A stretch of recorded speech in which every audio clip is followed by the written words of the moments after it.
Simon is an internationally recognized expert in computer science and applied mathematics. He holds a PhD in mathematics from UC Berkeley. He's the deputy director of LVNL. He joined LVNL in 1996, right? 1996, as director of NERSC, and that he essentially was instrumental in funding. He's director of the Berkeley Lab since 2010. His interest, as you probably all know, is in parallel processing. He was awarded the 1988. Oh, okay. Should I? Okay. Well, you all have the bio of Dr. Simon. So it was awarded the Gordon Bell Prize in 1988 and 2009. And today he's going to tell us how to go beyond Moore's Law. And thank you very much for being here. Thank you. It's a great pleasure to be back here. And just as a preface, I would like to say I was participating on the panel and also in the audience in the Cognitive Computing Symposium in November, and very much inspired. What I'm presenting here is pretty much the version of the talk that I gave this invited presentation at the ACM IEEE Supercomputing SC14 conference. And as you will see, I was very much inspired, as I said, by the symposium here. There are many slides that you may have seen if you attended the symposium, but the reason why I was inspired is you will see at the very end of this talk. But what I'd like to talk is going first back a bit in history. Oh, sorry. And I am a very traditional high-performance computing, supercomputing person. That means, for me, supercomputing continues to be the traditional high-performance computing that goes back 60, 70 years. And actually, the intriguing thing is that we have had, over the 60 years or longer, a remarkable longevity of the computer architecture. So this picture that you see here with von Neumann and Oppenheimer actually tells you a number of things. First of all, the point that I'm making here is that the architecture that von Neumann, in principle, came up with in the late 40s is what we still use today. That's very remarkable. But the other one is also that this goes back not just to the origins of supercomputing, but the origins of all our computing, that is computational physics. And the computers that were developed in the 1940s and then then were built as the first big business machines when IBM got in the business of computing were all for computational physics. Three-dimensional calculations, maybe two-dimensional, but then floating point intensive, trying to do things like nuclear weapon simulations or climate simulations.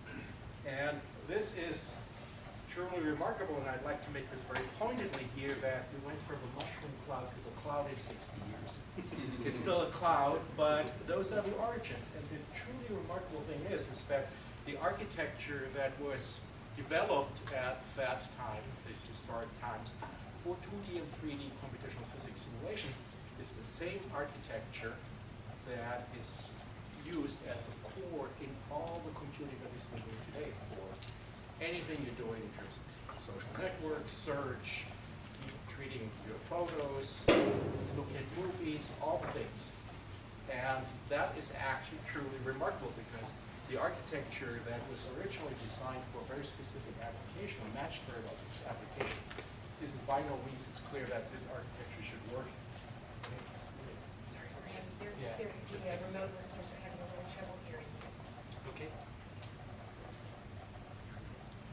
Well, that's better. So the architecture that is in no way clear that it should actually work for all these applications that we use for computers today. So let's keep that in mind, and there's a good reason why that actually happened. The reason why that happened is Moore's Law. I'm showing here two slides that are very iconic for Moore's Law. So, of course, Gordon Moore formulated Moore's Law for integrated circuits and semiconductor devices in the late 60s only. And you see, in a sense here, this traditional chart that you've seen so many times, the exponential growth, and say transistors per chip as something that's all very well known. What's interesting is that, and this is what researchers such as HorstSimon BeyondMooresLaw is that the intriguing thing is that this Moore's law has actually a exponential growth, let's say, of compute power has actually lasted over several technology generations. So if you go back and plot the 40s test tube machines and the 50s to 70s transistors and then integrated circuit systems, they continue to on this growth curve. So that's truly remarkable, but if you just specifically look at the Moore's law's growth curve, what that did for architecture, and these are actually two separate things, we've got to keep this always in mind. The growth in computational capability of semiconductor devices, certainly since the late 60s and early 70s, has sort of made architecture uninteresting. So that actually made architecture so uninteresting that by the mid-1990s, I know you will disagree with this, but the world has become essentially an x86 world.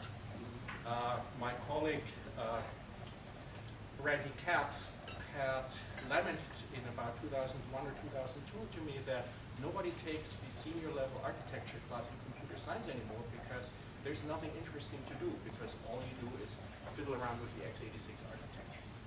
That's a very intriguing development, and so the reason that we are actually so successful doing all these interesting applications that drive computing today on an architecture that has not been designed for it is simply due to the fact that Moore's law and the continued increase in performance has covered up the inadequacies possibly of that architecture.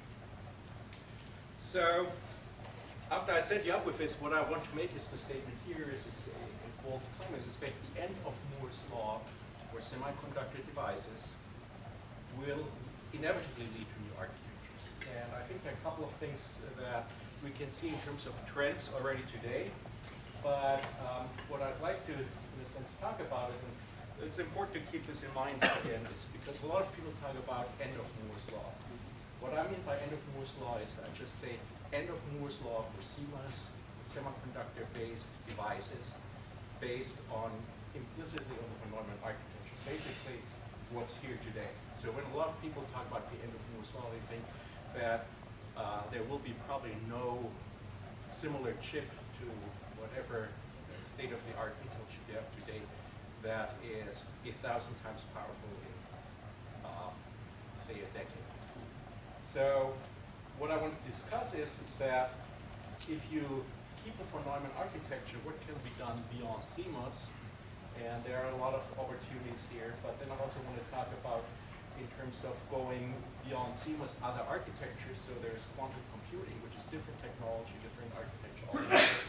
And then, of course, the topic that ties it back to what's going on here at IBM Almaden is to look at non-von Neumann architectures based with traditional technology. So I think that's a good way of at least parsing the space of what's going on. And I will spend a lot of time on this bottom right box on what is today and talk about trends.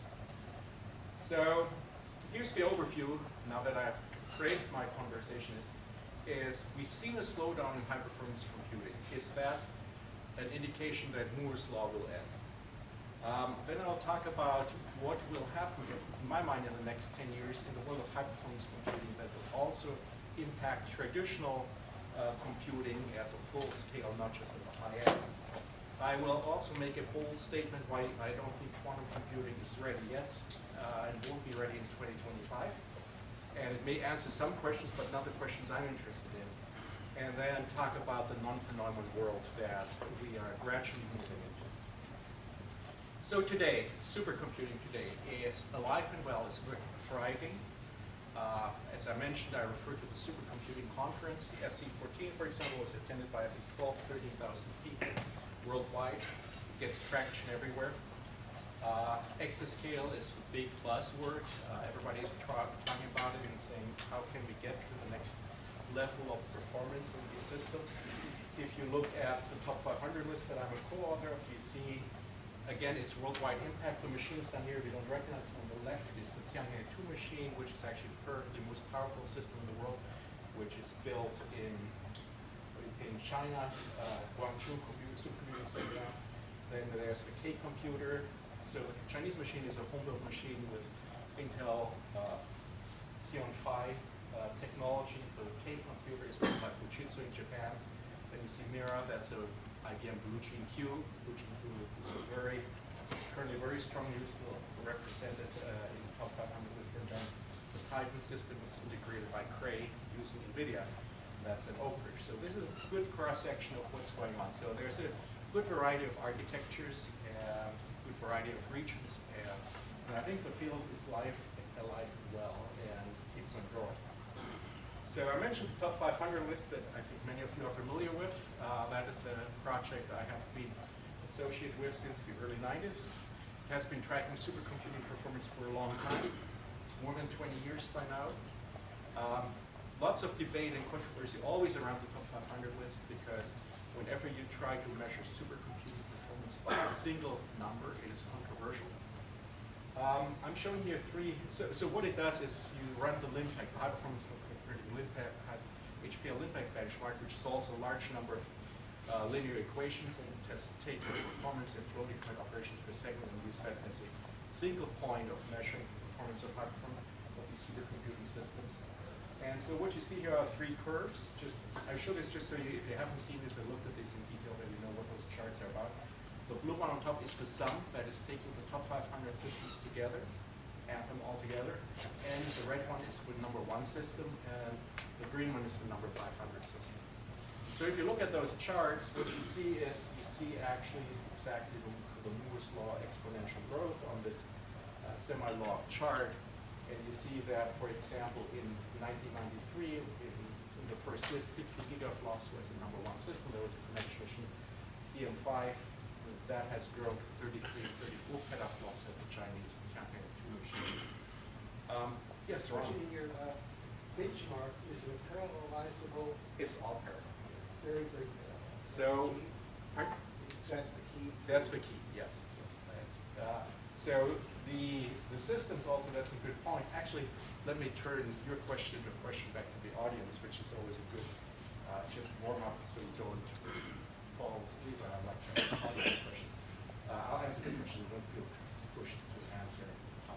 So if you look at this curve, I don't know what number you would like to take for Moore's Law, but originally Moore's Law was a performance doubling or transistor doubling, let's take with, about every 18 months. So we had a factor of 2 every 18 months, which translates into a factor of 1.2 or 1.3 every year. If you look at the top 500 list, though, it grows at about a factor of 1.4, 1.5 every year. And so why is this performance growing faster than Moore's Law? First of all, Moore's Law is not a law. Yeah, Sure. Thank you for saying these are parallelizable. So these are parallelizable. So it's parallelism. You Yes. spend money. Yes, you spend more money. This is one thing. We spend more money on those machines. That's very intriguing. They become actually, relatively speaking, bigger and bigger. I don't show this. We did a Gini coefficient, and just like the top 1% in the country, and what Piketty said about the capital, which I happen to be trying to read, I haven't done yet. The same is true about high performance computing. I have a Gini coefficient. The rich got richer in 80s over the last 20 years. So the big machines are bigger. That explains a bit, but the other one is, of course, parallelism. The machines have gotten much, much more parallel, and just as a comparison, up to about 2000, the majority of the machines were still single processor SMP, that is 4 or 6 processor machines. Now the system has more than 100,000 cores. I think Cameron had another question. Where is the coral, if you can project out, do you know where that is going to be? Yeah, I'll come to some projection very quickly, so I'll talk about coral in a few minutes. So what a lot of people have been doing is they say, well, this is an interesting dynamic, and that's your comment about the law is very important. Well, if it's a law of nature, then we just have to draw the line, and you see the line goes up the next law of nature will get us there, just wait 5 or 6 years. And of course, that's important to point out, it's not a law of nature, it's just an observation. It's also driven by economics, of course, meaning that there's a second Moore's Law. Some people have formulated this is the fact that the cost of a semiconductor fabrication facility has been growing from about a couple $100 million in not too long ago to 8, 10, 12, $20 billion today. So there's another exponential growth in cost, which gets wrong. So going back to parallel, technical task. Yes. What's the story there? What happens in terms of Moore's Law? So, Yeah, well, dismal. It's not going to, there's no story, it's flat. So I think non-parallel, I think this is a very, it's an important conversation because indeed there are some applications in the science and technology base. There are applications such as complicated mechanical engineering and structural engineering codes that just have not benefited from that increase in parallelism. But I think there has been a change in the applications community, and some of the older applications have been left behind. People have been starting thinking differently. I can go for 2 minutes on this tangent because the crash codes that are very, very important for car simulation, and the automotive industry is a very large user of high-end computing. But these crash codes don't parallelize more than to 64, maybe 128 with parallelism. But what the auto industry now is doing is they say, well, we don't really need the high accuracy. What's more interesting is instead of doing one simulation for one car hitting the wall frontal, we do, say, a whole parameter study and let on the computer hit the car, the wall in 50 different angles and change the angle each time by 1 degree and see how does the car buckle. And there are some companies that have published the results. It's quite fascinating because buckling is a non-interferometer, so they discover that as the angle changes, of course, at some point, suddenly the car behaves very different. And for a car security, that's a safety, it's a much better way to look at a whole design space and understand how does the car react than just making the single simulation much faster. It's a fascinating topic, but yes, there are applications that people have developed that don't parallelize, and the current architectures will address this. There comes a whole class of mathematical problems that are currently not realized. Polynomial time complete problems. Not even the polynomial time complete, the hardest problems in polynomial, which it's good theoretical reasons to believe are not realizable. You have to do some. Yes. So it's a whole class. So I'll say one more thing because it's a fascinating topic. There is if you go back about a decade, there's this paper, A View on Parallel Computing from Berkeley, and that is looking at what's called, initially titled, the 7 dwarfs, which is now called 13 little people or something, because dwarfs is not politically correct. It was originally motivated by the 7 dwarfs in Snow White. That we can say that because it's a story. Anyway, the 13 dwarfs are computational constructs that are coming from a large number of applications, and the notion is that they probably pretty much exhibit most of the things that we're computing today. And there are some of them in terms of some graph problems and others that are apparently, as you said, sequential. So I understand there's a new HP benchmark, this new HP bench or something like that. Yeah. Which actually represents real world applications. It's just an impact. This is just the So no program scale like impact, right? It's like That's true. This is you run it once and you Yep. you get your little gold star and you send, you know. Yeah. So do Well- you have a chart for the real benchmark? Well, yes. And so the answer is, I would not buy a computer with this benchmark. And I think I'm glad you asked me that question. There are literally dozens of benchmarks out there that are better than this to assess the real world performance. The interesting thing about this is, A, it's simple. I would call this the hello world of high performance computing, because it actually takes a long time to run it. So it's So I was one of the co-founders of the SPAC. Yes. And Uh-huh. we ditched all this, Yes. 2 decades ago. So Yes. why does the HPC space continue to grovel in this thing which is useless?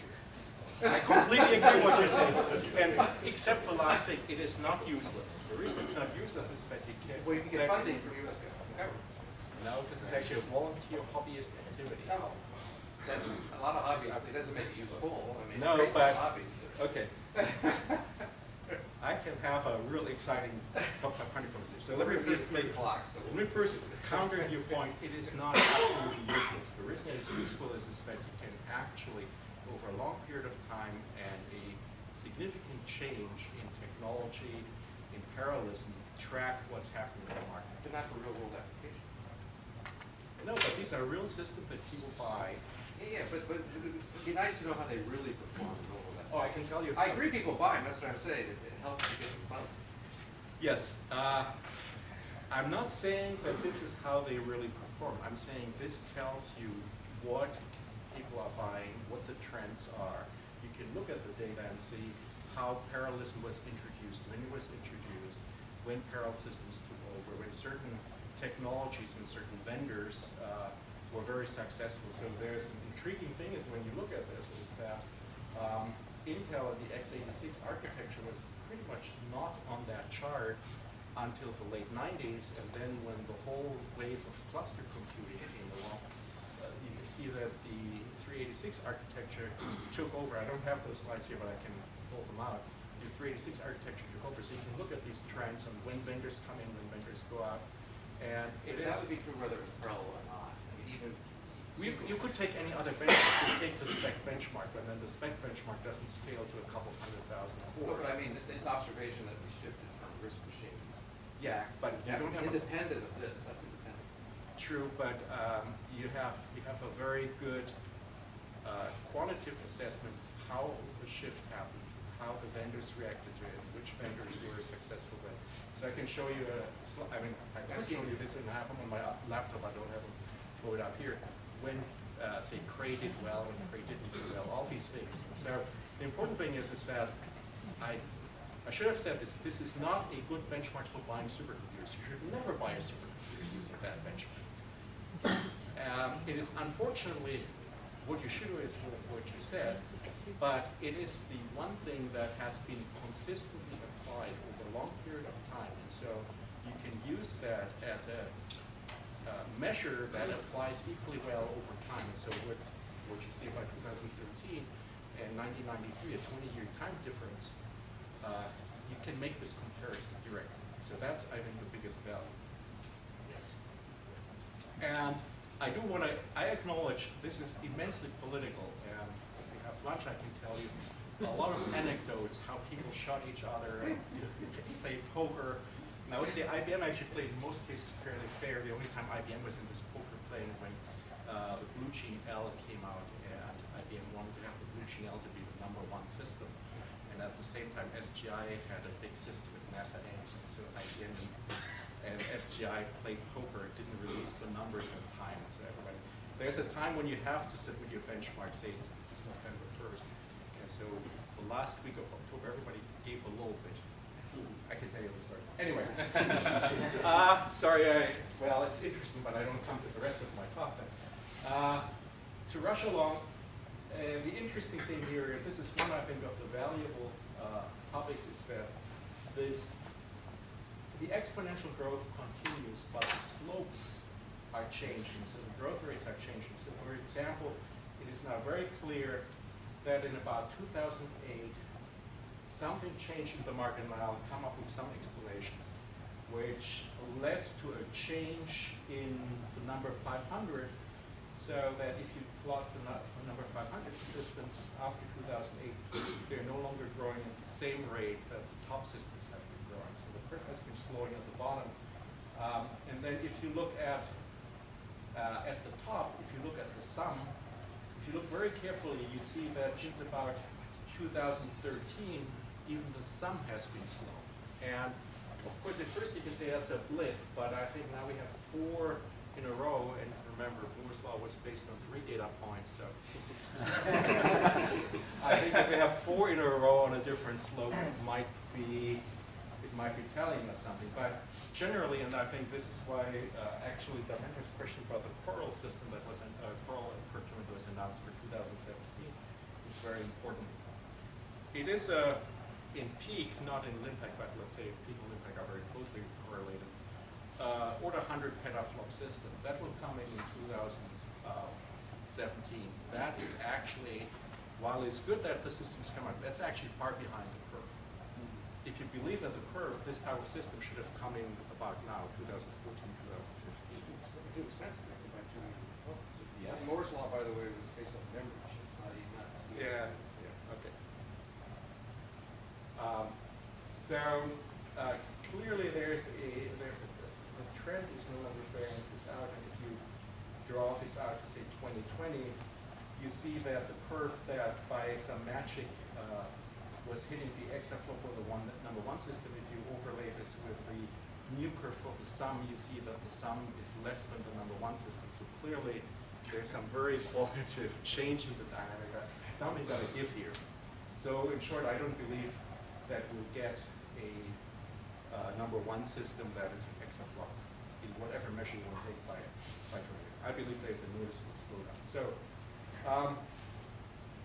in short, even if you do an extrapolation of the last couple of data points and believe that you can do that extrapolation, we're about a factor of 10 behind the curve now compared to what people were expecting in 2010. So something significant has changed because the order of magnitude has changed. Also, and this is in terms of the market on the top 500 list, the top 10 systems in the last 2 years did not change, virtually did not change. There's only one system, the number 10 system, that actually really changed, and it didn't change significantly. All the other systems have been the same. That's unprecedented. There has been in the past always a race to the top. So we talked about the Coral announcement. That's the next big announcement in the US. So that's in itself also interesting because in the early teens, let's say 5 years ago, there was this race. There was a Chinese system and the US system, but now the Chinese system. That has completely faded away. So currently nobody's talking about any big system in 15 or in 16. The next big system is 17, and we know that the Chinese will upgrade the current number one system, but it will be just an upgrade of the current system, not a new system. And the Japanese have said already that their next big system, like the K computer, will only come out at about 2020. So things really have slowed down. Now, why is that slowed down? I can offer you a couple of explanations, and this is actually a good topic for discussion. So there is a question is this a lack of investment? Because of course, in these large-scale procurements, which stretch over 3-4 years sometimes, we may see a sort of great recession lag effect. Okay? I can say this from being in a government lab, while in a sense everybody was talking about the Great Recession in 2008, the federal budgets really saw the recession only in 2010, 2011. So, and a lot of this investment is federal investment, so we may see right now only an impact of postponing funding decisions and postponing investment in the early 2010s. Some argue with this waiting between technologies. One of the reasons for waiting between technologies is that a lot of the systems on top are accelerated by NVIDIA or other accelerators, which is a kludge. I don't believe in accelerators, period. I'd say this in that sense that it has been tried before, it has been tried before. For those of you who have been around a long time, and Winfried is nodding, we remember floating point systems. Yes. So maybe there's a wait and see what will happen to Intel technology, what's the real breakthrough in many core that is the next platform architecture that everybody can work with. So that might be true. Fewer choices, lack of competition. There has been a number of companies have been faded out. So HP had been pursuing this for quite a while, is no longer that strong in the top space. So many companies have sort of left that field behind us, being actually not profitable. It is not profitable. You can look at IBM. IBM had played a much stronger role, and of course the Blue Gene line is no longer being in that way being continued. So that's another fact for less choice. Big one is power consumption, and I'll have a couple more slides for that. And of course, one of the reasons could be that's an indicator of the end of Moore's law. And so, again, Moore's law is, it's not, when people talk about the end of Moore's law, I realize that some people have this notion is we come to a cliff and then we drop down. And that's not how it's going to happen, of course. It's going to gradually going to get slower. And so what I'm saying is maybe these are the indicators that growth rates slow down and become less and less. Why would you believe it would drop? If you're sticking it flat, it might drop. Oh, Societal collapse. yeah, people think of end of Moore's law as just whatever, collapse of gravity in a black hole. Just If we fall solve in. people, then everybody's If you going home, believe- we'll be done. It's sort of Newton's law doesn't apply anymore, everything will collapse. This is when you use the wrong terminology for something that evokes the wrong images. They're looking at Because the it second, would collapse. they're looking at it wrong, they're looking at the second derivative. So can I ask a stupid question? Yes, please, please. What's the economic value of the output of these machines compared to the cost of buying these machines? Could that Yes. maybe the root cause why we don't build big ones anymore? So there are some studies, and I can point to the studies. The Office of Science and Technology Policy in the White House has actually a paper that exists in draft form, which still hasn't been released yet, that tries to answer that question at a more global, qualitative level, not quantitatively. I can say the value of this technology is actually threefold, and therefore it's very difficult to give an economic quantification. There's one is it's a scientific instrument. It helps accelerating scientific discovery. And in that sense, the question is, what is the value of building a light source? Or what is the value of sending a research vessel that costs a couple of $100 million to the South Pole? So that is the fundamental thing, is it is scientific output. So you can look at anything from climate science up to astrophysics and down to lattice QCD and ask the fraction, what is the value if we finally have the error bar small enough that we can compute the mass of an electron from first principle? So that's one problem. The second problem is in the US, those machines are used, half of the US investment in high-performance computing is in defense and defense-related activities.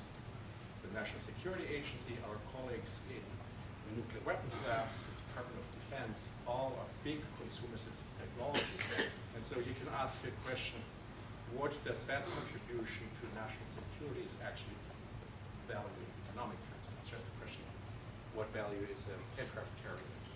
And the third one is the one that you actually are asking, and this is, what's the true economic impact if you look at the economy in general? Private businesses, technology companies. And some people try to say this, but the part is the first two values of supercomputing in the public debate always dominate.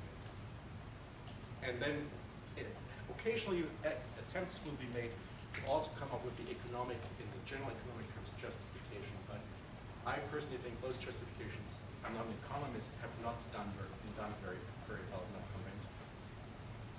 So, I don't believe this argument, but couldn't one also argue that lessons learned from parallelism and supercomputing? Yes. I mean, look at Google. Google is not on your map here, but Google is a giant computer. Yes. Well, there is, I mean, you can make the following argument. I'll roll this argument back by about 50 years.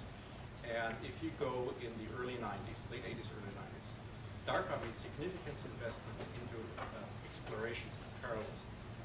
And if you look at the origins of a lot of technology that's now commonly used, you can trace this all back to projects that were actually funded by DARPA in the late 80s, early 90s.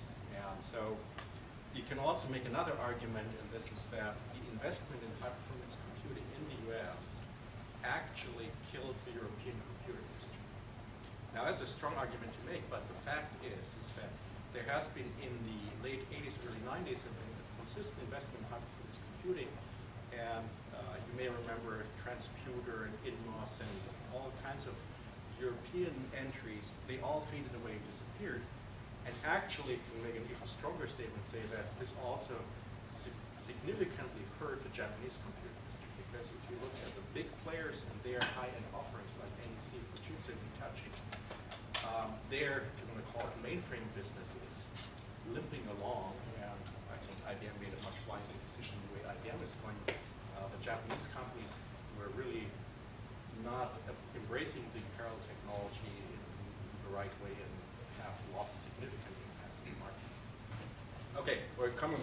I like this conversation, but I'm never going to get my talk done.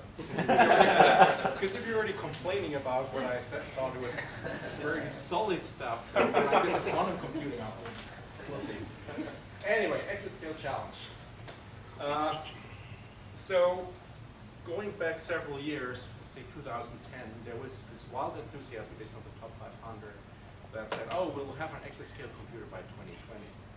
And so I said, well, what does it really mean? And again, we can debate whether that's a good idea, but it's at least a quantifiable and easily measurable thing.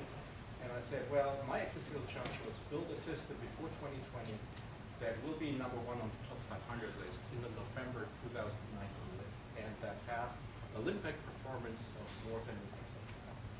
So I got in a heated discussion at a conference with my good friend Thomas Lippert, who's the director of the supercomputer activity at the Munich center in Germany, big blue jean Q user, and we bet in 2010 or 2011, little side story, I bet $2,000 and he bet €2,000.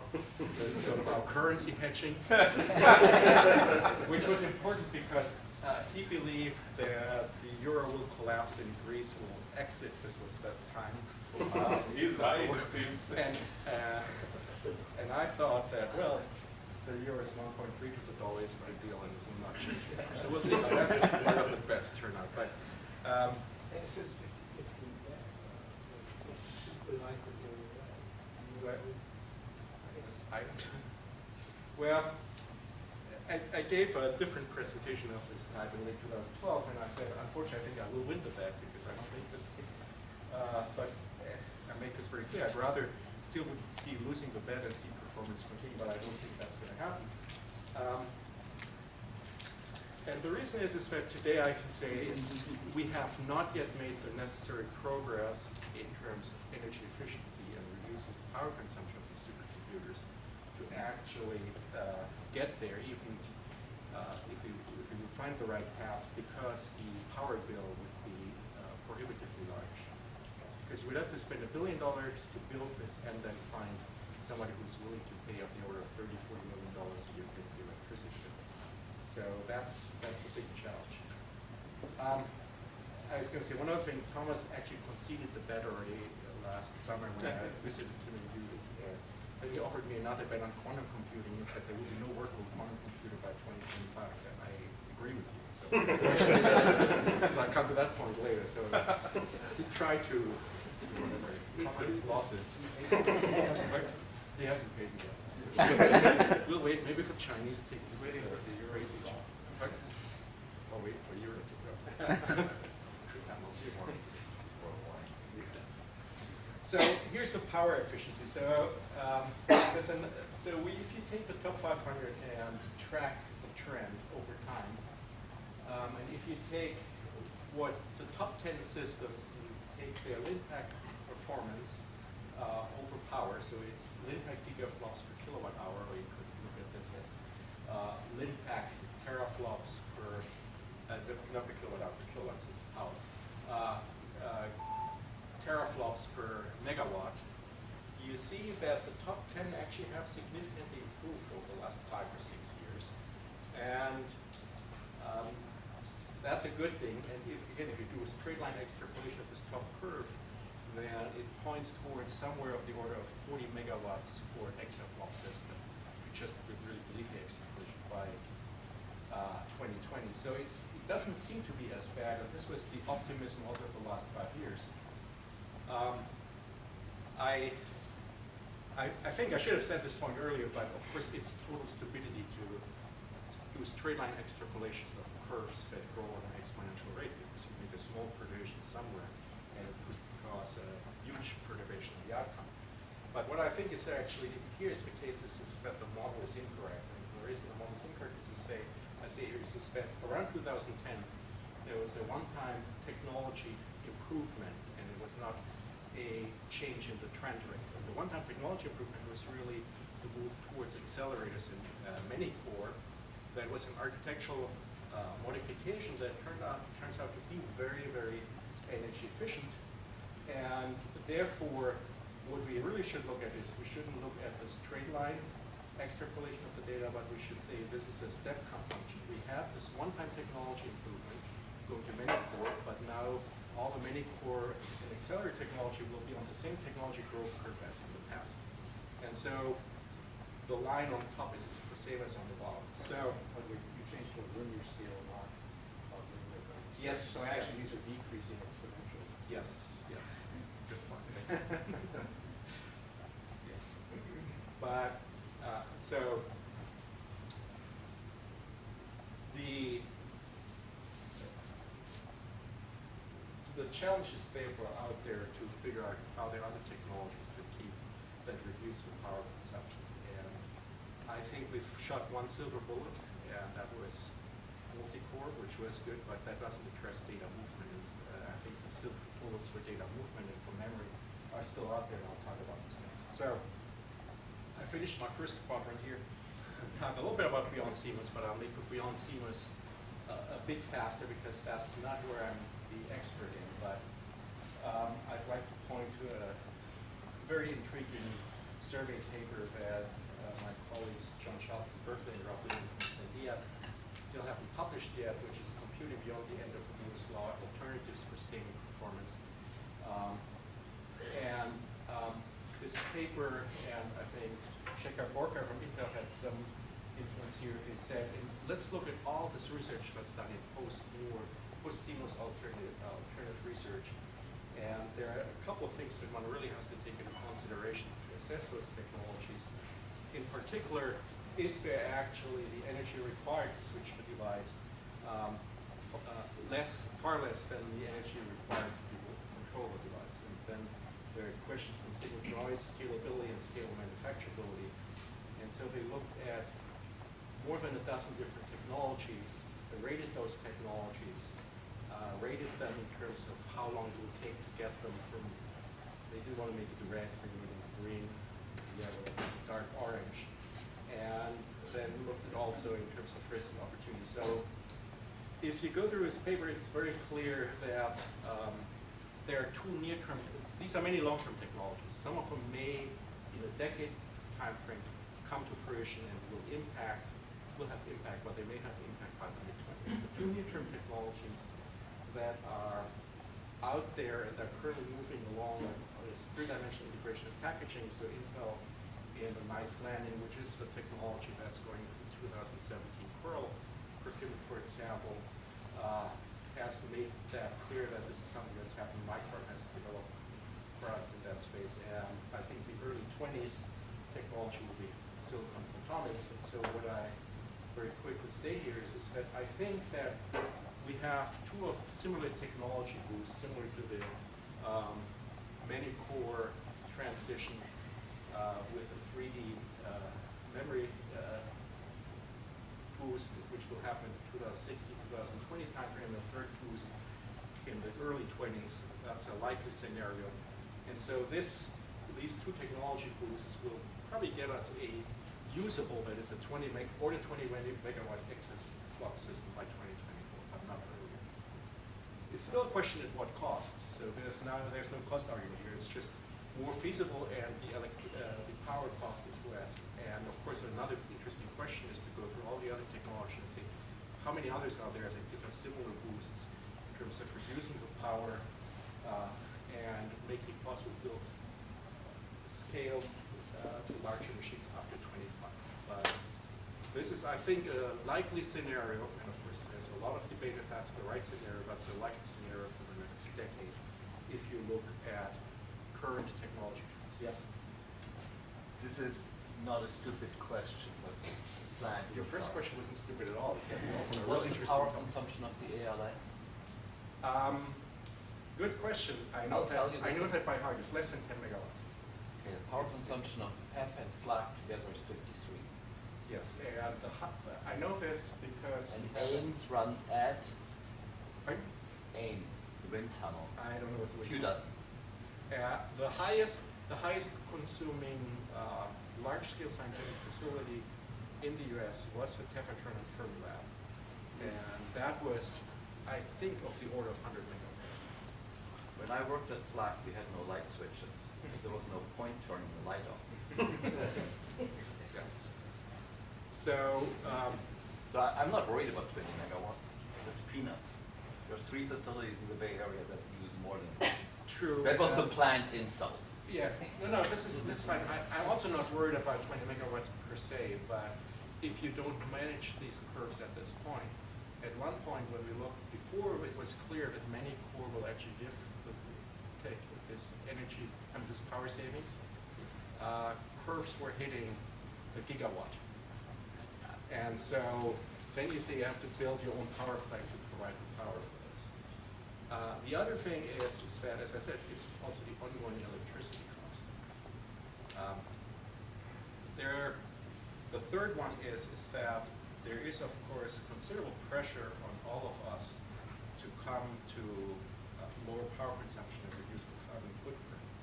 And the reason I know all this power numbers for all these facilities is exactly because of the other concern is that aggregate, that we actually on a plan of reducing the power consumption of large-scale scientific facilities since reducing carbon footprint. So it's a dynamic changing situation. So, it's not clear to me that the 3D will gain your perspective. You gain a little bit because you don't have to drive wires, but then you have higher density, which is already Yes. cool, which actually is less efficient. So the reason why, so this is not exactly my expertise, but I'll repeat an argument which seems to be logical to me. This is that what happened with the many core is that we save on the cost of the actual processing of the floating point calculations. But what we have actually done is we have not yet addressed the data movement that's necessary. Yeah. And so we have to shorten the data path and integrate data movement closer to the processing power. And so that is the next step. But the challenge is the DRAM chips are still still stacked at 46 Yes, power. So I think if it's nice that you have a high level Yeah. perspective, but half the power of this machine is the DRAM chips. And if by stacking Yes. them, we'll Yes. reduce the power significantly. So Micron right now has the DRAM 6. Yeah, that's good. I'm just saying that the power though won't significantly. And on the order of once. That's still too high. I mean, the problem is they need so That's their many. stack. Oh, the whole, well, it's still too high. You need so many DRAM chips in the system that, so it helps, but it doesn't, it's not a panacea. Yeah, the problem is the capacitance in the DRAM chips itself, all of the bit lines and word lines. Is orders of magnitude less than the Okay, outside. Yeah, so I don't think so. there's another report that which is about 4 or 5 years old, which was done, as I said, trying to assess what many people will do, but before this, which looked at power consumption at exascale systems, and the data movement and the memory far out. Yeah. What about storage? What about the storage? You're not going to keep 3D stacking. Yeah, well, this is the whole system Yeah. question. So if you actually look at exascale, I talk about 1 or 2 problems. There is a big resilience question because there's a question if you scale to this large number of components, you have to change what you have to do in terms of fault tolerance. And I'll also gloss over something else, which is the necessary high increase in parallelism to go there. So we're currently at 100,000, so the estimate is that if you want to go 1,000 times, your performance, you probably have to go to millions, up to 10 million parallels. So it's not clear, this is basically back to what Ron brought up earlier, whether parallelism, we have to go for very, very different algorithms. Okay, so let me talk about quantum computing. With this group, maybe I should skip over a section or two. But maybe you all agree with me. So, That was quite a fun article, wasn't it? yeah, so here is my favorite quote out of this article. It's actually in the article, and nobody knows how it actually works. This actually characterizes the system quite well, but let me sort of back up. The reason quantum computing has suddenly got a lot of traction is because, of course, D-Wave introduced what they claim is a commercial product in the space. Also because of the whole debate that we had in the last half an hour or so in terms of what is coming after CMOS. And you'll hear some of my maybe biased opinions here, but let me first say, my first bias comes up when I see an article like this, where it promises to solve humanity's most complex problems. It's backed by Jeff Bezos, NASA, and the CIA. Cringe. And the reason why I cringe was because I remember that Time magazine had a cover article of a connection machine in Danny Hillis many, many years ago, probably maybe 22, 23 years ago. And in that article, Danny Hillis was quoted, and he was, of course, pointing to the name of a company, Thinking Machines. He was quoted as saying, sometimes in the morning I wake up and come to the system, and it has done something that I hadn't expected. And I said, well, implied that maybe he was thinking overnight about some great solution about it. And maybe the system crashed because it didn't work. But anyway, I'm always highly suspicious about things that got that level of public attention. And so the other reason why I'm highly suspicious is if you do a Google image search for a quantum computer, you get that picture. That tells you also something else. So let me first talk about the quantum computing algorithm challenge. That's something I feel a little bit more on safer ground. And this is, if you look into the world of quantum algorithms, it has been 20 years since Shor's very well-known breakthrough paper on factoring numbers of a quantum computer. But actually, there hasn't been much more progress. This is maybe something wrong. Other experts who look at they can enlighten me in finding, I mean, there's score, so it's always Shor's algorithm, Berger's algorithm. And I'm saying, what else is there? And even if there were more algorithms that have been developed over this period, genuine quantum algorithms, we still have a long history of very, very efficient classical algorithms called classical algorithms that run very well on these now hundreds of thousands of cores high-end systems. And I would say there's a huge challenge whenever you have a large community doing something, it's a generational change. I mean, suppose there would be working quantum computers out there where you can do all kinds of crazy things. It still would take 20 years to get to the same level of those engines, so maybe 15 years to get to a complete replacement. So let me just quickly say something about three different approaches. So there's a circuit level of quantum computing. And I'm quoting from my colleague John Kordowitz from UC Berkeley. And the approach there is that let's build an actual computer, use circuit design expertise, let's try to use design software, everything that we know how to build a computer, and embed the quantum part into a traditional computer. And so that's, I think, a very valuable exercise to go through this. And the interesting thing is that if you want to do this, if you want to have, in a sense, certain make sure that you have error correction and all the other things that you want to do in a traditional computer. So Hubi pretty much comes up with this estimate, and you can quibble about this and say maybe it's only 50,000 qubits, but he says that the Shor's algorithm would require about 500,000 qubits in this quantum. So you know that IBM has made many breakthrough contributions to doing quantum systems. 500,000 is, even with wild exponential growth laws, far away from what we do today with a few qubits. So it's a big challenge. It's doable once we have, in a sense, the Moore's Law machinery, the digital computing machinery, the classic has been building up the exponential growth. And once this is in place, when it has to be started, it's possible to get this. So then let's come to adiabatic quantum computing. That's actually what's used in the D-Wave machine, and this is based on actually a specific optimization, formulation of some problems as optimization problems, which is finding the ground state of this icing model. And that's what D-Wave can do.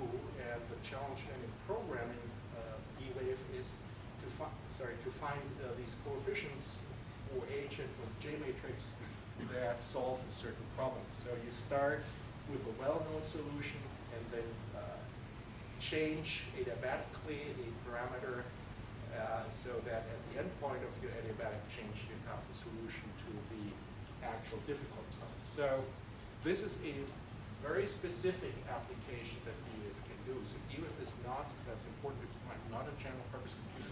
The way I would characterize D-Wave is an accelerator that uses some innovative new technology, which may be quantum, to solve a specific discrete optimization problem. So there are a couple of What are the experts I've heard say it's not even doing yeah, that's current debate. Does D-Wave actually exhibit quantum behavior? That's still a debate. And so here are a couple of things. First of all, finding the ground state of an icing model is an NP-hard problem. So there is something which is in the mindset of a lot of people which say, well, I have this embarrassingly parallel thing, and I just explore all parallel things, and then the quantum computer finds the best solution of this parallel space. That's too easy. That's not how it works. So if something is hard, it still stays hard. The algebraic algorithms depend really on the energy landscape of the individual problem. So finding the right schedule to go from 0 to 1 is a difficult problem in itself. And a more pragmatic argument that's easier to throw out there is it is a very specific application. Are there large and important enough problem classes out there that justify the cost of that system, $10 million system at this point? And that's something an application a customer has to decide on themselves. And just as, actually I say a lot of things that maybe I feel comfortable saying with a small group, how many people worldwide actually listening to this? I was just going to say, the reason Lockheed bought a quantum computer has a special political reason. It has nothing to do with Lockheed actually seeing this as a good corporate investment. So I'll say that much. Well, certainly my understanding today that there's a nice the algorithm is faster than a laptop. Yeah. It's almost like the science experiment. You have to run it multiple times. Yes. You get close to the answer. Whereas Yeah. the laptop solution gives you the answer. It's not. So It's still experimental. it's still experimental, and I think one could have said some things 30 years ago about the early parallel computers like Mark IV and when Caltech started building hypercubes. That, well, what problems can you solve that you can't solve from a traditional sequential computer? But so I would say I very much encourage continued experimentation, but we have to understand what are the limitations. Yes. Yeah, your fourth bullet seems to implicitly involve what usual funding agents want, is they want to Yes. put some money in, and at the end of it, they would like to be able to make a whole bunch of these and ship them out, and everybody has one. Whereas, and you don't want a result where you put in a lot of money and you prove, oh, this can't be done, or I can make one, but it's going to be so expensive, only one person can afford it. In quantum computing, in much of it, especially for the cryptography, it's the other way around. The funding agent would be perfectly happy if you can prove that it can never be built, or that, even better, if it was so expensive only one person could afford it. Those are actually the desired results. They don't want to be able to make a whole bunch of these so that everybody has one of these, right? Good point. Yes, that's true. Just the NSA. I didn't say that, you said that. Yes, this is actually a good point. I hadn't thought about it. Actually, quantum simulation is another way of thinking about this, and this is, I'm biased in that sense. This is Van Fine. And originally, when he started talking about quantum computing, he actually had this in mind. And his notion was that can we make a quantum system, a simple quantum system, that simulates a more complex quantum system? And so the way I would put this, the reason why this is very intriguing is that if you look at a traditional supercomputer, a very large fraction is used for simulating Schrödinger's equation, including numerical solutions of Schrödinger's equation. So if you could build a quantum simulation which simulates larger, more complex quantum systems, like in Schrödinger's equation, that would actually be a significant scientific calculation, and it would actually potentially offer doing much more complex simulations of computational chemistry materials applications than we can do now. So this is what quantum simulation is. It actually is going away from the digital picture altogether and just say, can we build, as you want to say, an analog computer for quantum systems? Okay, actually, I got to ask my host, how far behind am I in this? Okay. I'm still okay? Yeah. How many minutes do I have now? Well, Minus? Minus 10? yeah, so since we're having Okay. Small positives. Okay. The reason I ask is that I want to talk about neuromorphic, and this, of course, leads me back to here, and of course, to the project that Dharmendra has been leading for the last couple of years that I've been somewhat engaged with, and of course, very enthusiastic supporter. So I should have said from the very beginning, this is a opinionated talk, so I'm glad that you have your own opinions and counter what I'm saying here. But I think this one I can probably run through very quickly because I'm actually using some of the slides that I got from Darmendra. And I should say the other thing, the reason I decided not to take them out, it's like for the proverbial colds to Newcastle, to show you slides that you probably have seen already internally, is because I gave this talk, as I said before, as an invited talk. I just wanted you to see what I think and what I say to the outside community about work that's going on here. So the power conundrum is out there, and you can quibble on some of those numbers, but more or less it is the same. It is a big challenge, and this is actually something that is in the supercomputing conference paper. Darmendra's group and I did a straightforward extrapolation, again doing some of these top 500-like extrapolations. And based on that, we think that a human brain scale simulation responding at the human brain type, the response time would require of the order of 1 to 10 exaflops, 4 petabytes of memory. So that's actually quite interesting because it hits pretty much the exaflop target. This would be running the Compass simulator on such a system. So there's no implication that this machine would wake up and think about something the way any is hoping thinking machines would do. And based on what I said earlier in this talk, such a machine would be available in 22, 24 in, say, with a power requirement of 20, 30 megawatts, could be 40, could be 10, but basically the bottom line is that our brain is still 1 million times more power efficient than our current digital solutions. Digital CMOS, highly parallel solutions. I mean, in reality, you might actually even need more exaflops. Yeah. Because that's just a sort of simple model, right? Which is, Yeah, I so don't even know what the model is, and it could yeah. be hundreds of exaflops. Yes, yes. Or you might need a quantum machine. Yes, the brain might actually have quantum phenomena, we don't know that. So I'm just saying this is, we should say specifically, this is taking Darmendra's team's simulator that they had built. The main point is that we are many orders of magnitude away from it. And I find this slide, which is coming from the group here, very, very intriguing, and it is coming back to the theme that I originally introduced in terms of architecture and technology. The traditional push was higher and higher clock rates, which would lead to much higher power density. And we hit, basically already 10 years ago, 2004, thereabouts, the upper right corner, because that was what then led to the multi-core systems being said. But the actual direction we should look in terms of computing architecture is going exactly the opposite direction. That's why I showed the first slide, is because we want to have the brain-like much lower power density, and of course we can't get that for free. We trade off with that a much lower clock frequency. But we should explore that path now, because we clearly understand the path on the right, and we should look at the lower left as the possible different directions. You're going to lose half your customers, right? Because you can't simulate nuclear explosions in the brain. Yeah. True. Speak for yourself. True. Well, this is no one. No, this is my point. Actually, I don't have the slide here. I make this point in a different version of the talk. Is that if you look at the cognitive capabilities of the brain, some cognitive scientists have characterized 8 or 6, depending on who you ask, dimensions of the brain. Arithmetic and word competency are 2 of those dimensions.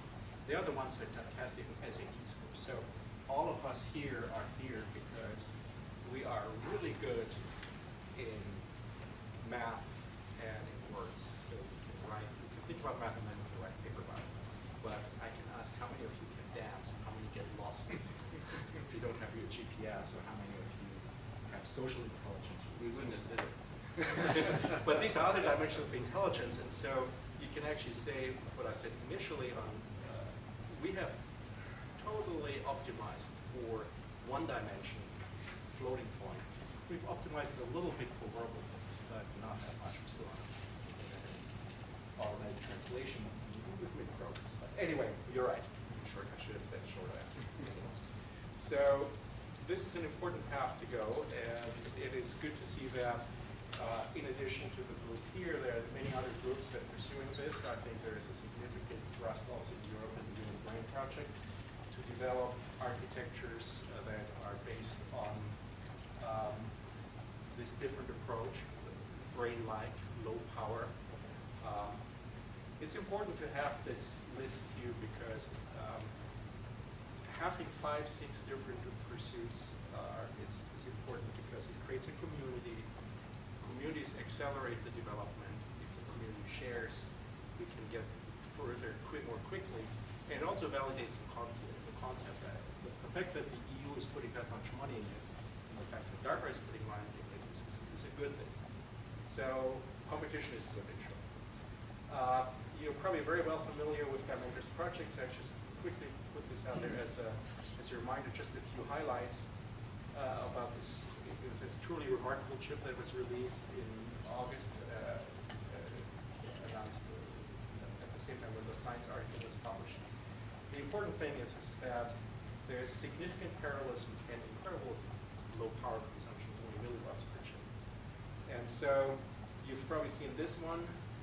And I just show this that I want to lead to a different way about thinking the chip. And this is coming back to where I started with this whole argument. The argument that I started was we built computers for 60 years for 3-dimensional floating point calculations for computational physics. We should think about how do we build computers for cognitive tasks. That's one of those DARPA benchmarks that you have to do when you want to participate in this program and show what you can deliver. This is taking a scene, analyze the scene, identify pedestrians, bicycles, cars. You probably have seen this again in internal presentations by Dimentor. And the high-level argument I want to make is simply this is something very different. It's a different space of cognitive functions that we have as humans, where computers are completely underdeveloped. So technology like the Synapse project here and others that I mentioned really provide an opening and a way of addressing these cognitive tasks in a whole new direction of computer architecture. It's not clear to me, and I think that's an interesting experiment, and I think Dimentor and his team will come and visit us, but we'd like to explore if that architecture can be used for some of the traditional scientific applications in astrophysics and climate. It's worth exploring. But what I think is more important is that the future for this first order is a fast pattern recognition machine. To me, it's not relevant if those chips are actually representing the brain or have given anything that's commensurate with the brain. It's just that it's a different architecture that approaches a different problem with an incredible promise in terms of cost and power efficiency. And I think IBM has started doing what I say here in the fourth bullet is small systems like this could be made easily available for large development. Start a movement, and for the HPC world, it's something like NVIDIA released CUDA, and everybody was programming CUDA, and suddenly you got a community, and you actually introduced these the NVIDIA image game processors into the high-performance computing. That's one path to go. The other one is think of this as Raspberry Pi for recognition and for cognition. And so the more people you have out there, the more people you use that, it's distributed inexpensively and easy to use, that could lead to huge widespread use in mobile applications. And so that's the big challenge, is to really the power consumption that's currently in the mobile, in all kinds of mobile technology. So I think there are really these two directions that I think where this has huge promise. And I personally think whenever you would be able to create a mass movement to where it doesn't have to be mass, you only need about 10,000, 15,000 people who are really into this. But I think my recommendation here, and this is something I want to bring back here, is that try to get, I'd love to pursue the high performance computing angle, but the really important one is to get this out and let a lot of people learn this, experiment with this, because there are lots of people who love to do computing. As Raspberry Pi said, there's a low end that is very creative and can do lots of interesting things. So with that, I'm actually done. I don't know how many minutes I'm over time, but here are my key messages. We're seeing a slowdown in performance in the high end in computing, maybe in general. That creates very interesting new dynamics. Moore's law for CMOS will end, has to end, sometimes will, it seems to be ending now. We still can get to, say, at the high into exascale performance by 2025, 10 years from now, usable.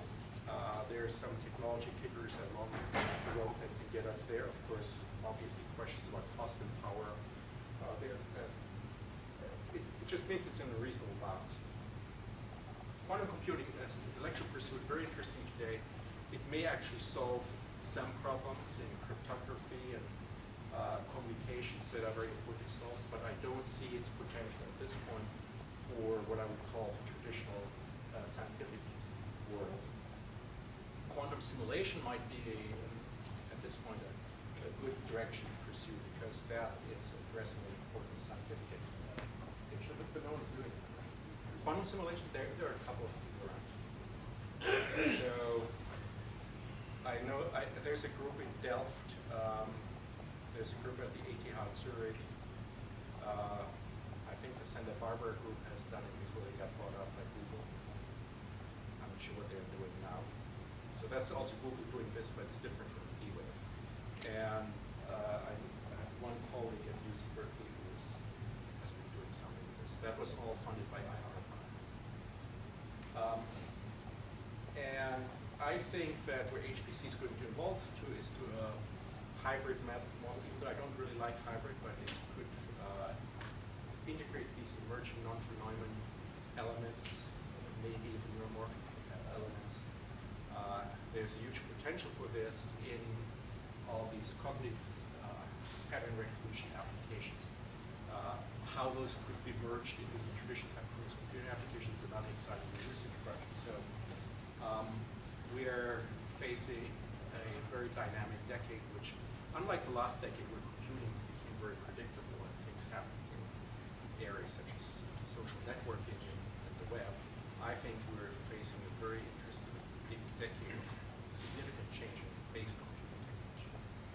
And with that, I want to end and thank the number of people who have contributed through their slides or intellectual contributions in order of appearance. And thank you for being patient and being so interactive. I love those type of things.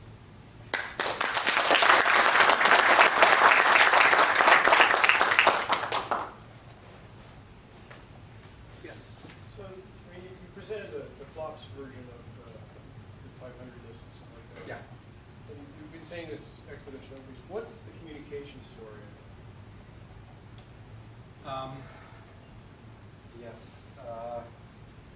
Unfortunately, the top 500 did not collect the right data over time to look at communications.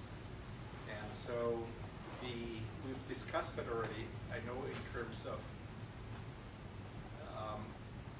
let me say it this way. I think there are some charts which show that the communications bandwidth per flop, by that I mean interconnection network communications bandwidth per flop, that this ratio has dropped and dropped, has become smaller and smaller. And so there has been a lot of discussion that if we go on this path, the number of applications can really take advantage of exaflop computing will be very much applications that are very highly, sometimes let's say embarrassingly parallel, would require low memory, may have to be calculations where you trade off memory for, and particular memory access for repeat computation. So this is another dimension of the problem that I didn't really address.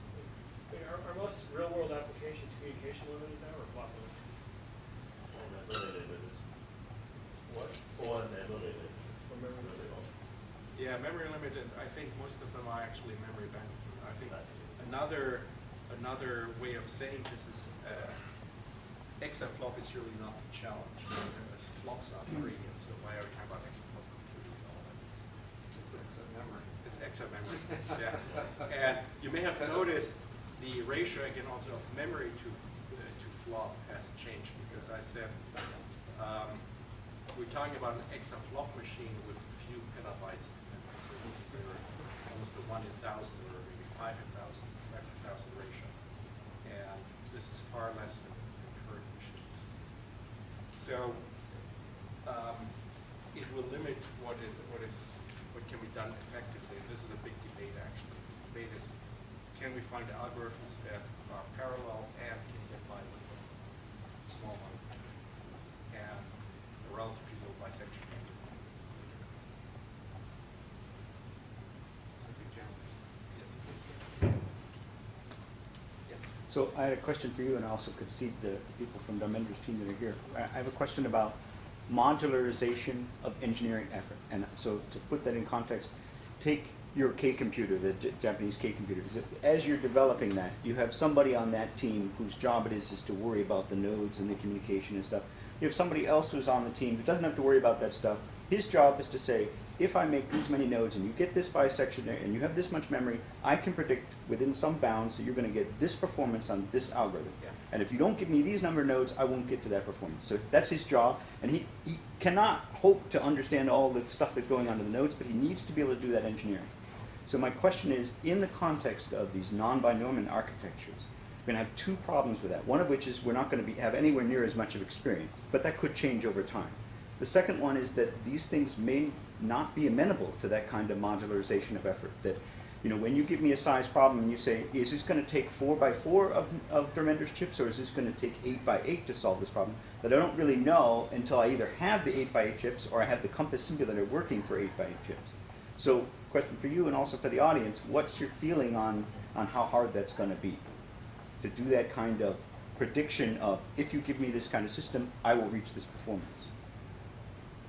So I can answer the easier part of that question, because what we just discussed in response to the previous question is exactly the same problem for exascale. This is that there are trade-offs you can make in terms of how much memory can you provide, how much bandwidth can you provide, if you're constrained by a dollar budget and a power budget.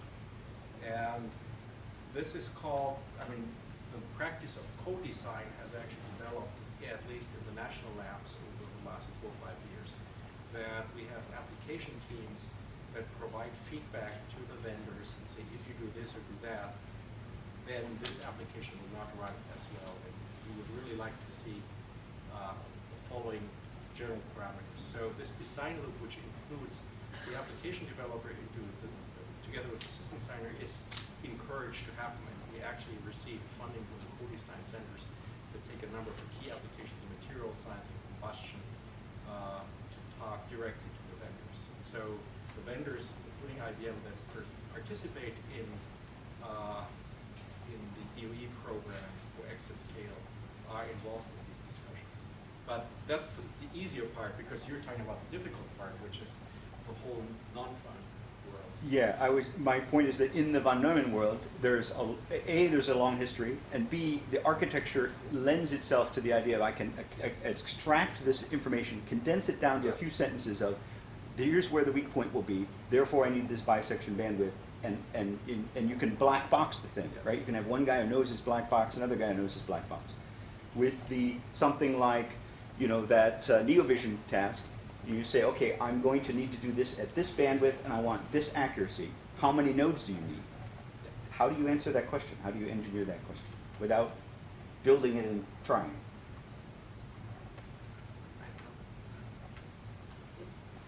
Well, real quick, Jeff. Go ahead. There is a deeper question, right?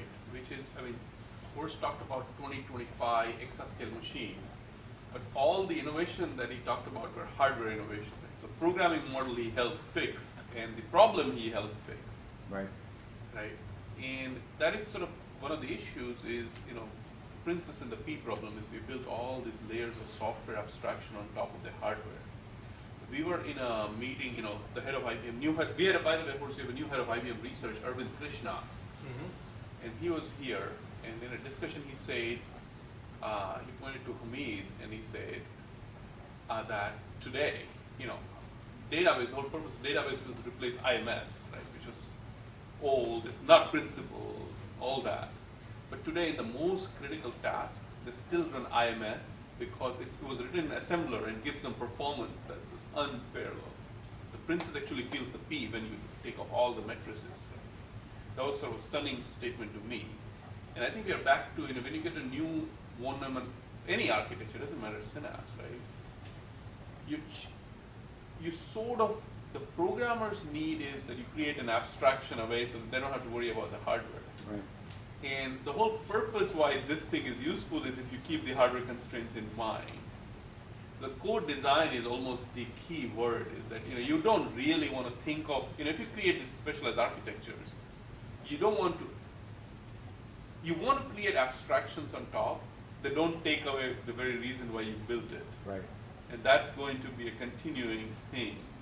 And but you think that will scale up to really large, size problems where, essentially close to. So that's what I'm getting at, right? I mean, if you just want a raw neuron count, raw power count, raw bandwidth count, then that's easy to quantify. Right. But what that translates into the application, that's not there, right? He's keeping the hardware software fixed and accelerating the hardware. Right. We have a hardware path, and the question is what sort of software will come on it. That's where we need you to start coding, rather than asking questions and coming to talks and wasting Right, time. right. I'm in the wrong place, obviously. Well, we But- have to remember that the most famous IBMer ever in this building is John Backus. What version of Fortran will run on Synapse? By the way, after he retired, he became religious. Very religious. We said the only thing that matters was God. So that should answer your question. Well, then you should mimic God by, mimicking the brain, then. Clearly you're doing the right thing. Are now in interactive talk mode. Oh, I have more questions. Any question from the online audience?